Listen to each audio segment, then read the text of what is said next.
done. I know Kim can probably respond in kind. So we're proud to be the fastest growing state in the United States. We're #1 in net in-migration in the United States, #1 for new business formations, #1 for education freedom, although Iowa's very close on that and made past. U.S. News and World Report actually just ranked us #1 overall for education, and we are #1 for parental involvement in education, and we're very proud of that, but none of that would have been possible had when we not stood up when it counted. When the world lost its mind during COVID, when common sense suddenly became an uncommon virtue, Florida stood tall as a refuge of sanity, as a citadel of freedom, not only for our people, for people throughout the United States. We even had people from around the world. We refused to let our state descend into some type of Faucian dystopia where people's livelihoods were destroyed and their rights were curtailed. No, in Florida,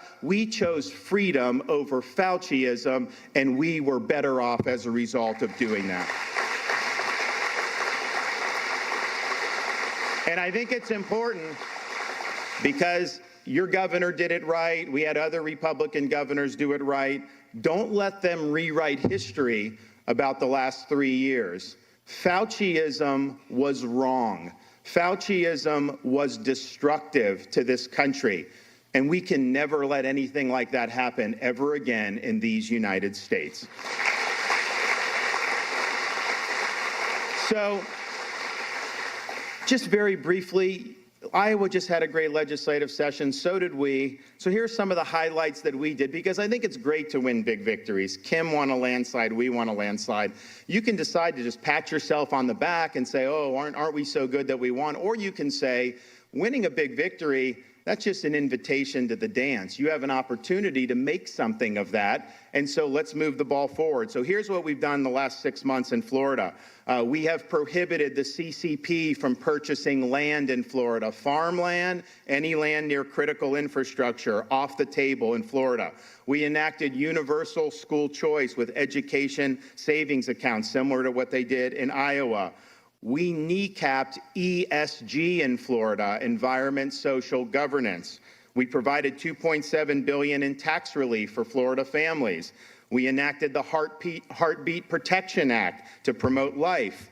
We enacted constitutional carry to protect people's Second Amendment rights. We had record support for conservation efforts in Florida, places like the Florida Everglades and our beaches and our precious habitats. We enacted the death penalty for pedophiles in the state of Florida.